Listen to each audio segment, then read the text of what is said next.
Good morning to all. നമ്മൾ ഇന്ന് ഈ വീഡിയോയിൽ ഡിസ്കസ് ചെയ്യുന്നത് +2 ഫിസിക്സ് ടെക്സ്റ്റ് ബുക്കിലെ 4ാമത്തെ ചാപ്റ്ററായ മൂവിങ് ചാർജസ് ആൻഡ് മാഗ്നറ്റിസം എന്നതിലെ 8ാമത്തെ എക്സസൈസ് ക്വസ്റ്റ്യൻ ആണ്. ക്വസ്റ്റ്യൻ ഇതാണ്: a closely bound solenoid 80 centimetre long has 5 layers of windings of 400 turns each.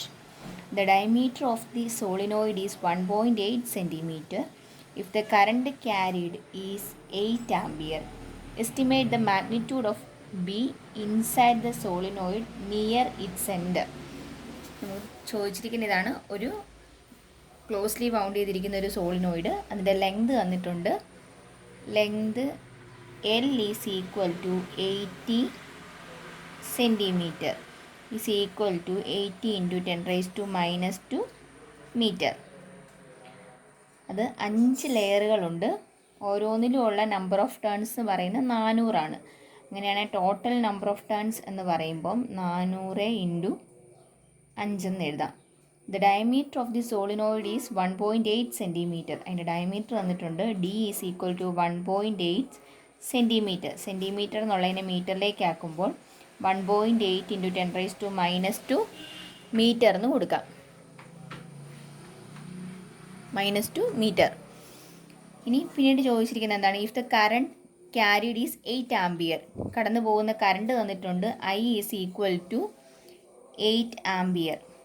അങ്ങനെയാണെങ്കിൽ മാഗ്നറ്റിക് ഫീൽഡാണ് ചോദിച്ചിരിക്കുന്നത്. Magnetic field B is equal to μ0 Ni. അതിലെ സ്മോളർ n എന്ന് പറയുന്നത് number of turns per length ആണ്. ഇനി ഇതിൽ ചോദിച്ചിരിക്കുന്നത് എന്താണ്? സോളിനോയിഡിൻ്റെ സെൻറ്ററിലുള്ള മാഗ്നറ്റിക് ഫീൽഡാണ് ചോദിച്ചിരിക്കുന്നത്. അപ്പോൾ അതിൻ്റെ ഇക്വേഷനാണ് B is equal to μ0 Ni എന്നുള്ളത്. അതിൽ n എന്ന് പറയുന്നത് ക്യാപിറ്റൽ ലെറ്റർ N/L ആണ്. അപ്പോൾ ഇവിടെ എന്ത് വരും? ഇക്വേഷൻ ഇങ്ങനെ റീറൈറ്റ് ചെയ്യാം: μ0 Ni/L which is equal to μ0യുടെ value 4π × 10⁻⁻7 into number of turns 500 × 5 400 × 5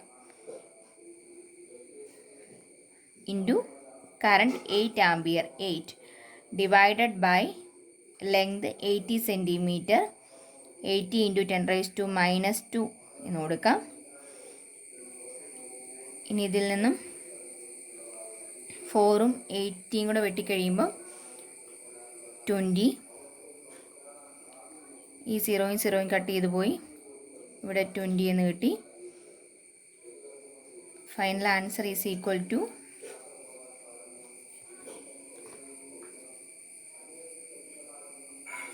× 10⁻⁻5 എന്നെഴുതാം.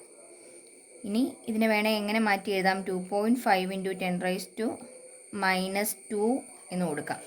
യൂണിറ്റ് എന്ത് വരും? മാഗ്നറ്റിക് ഫീൽഡാണ്, അതുകൊണ്ട് യൂണിറ്റ് ടെസ്ല.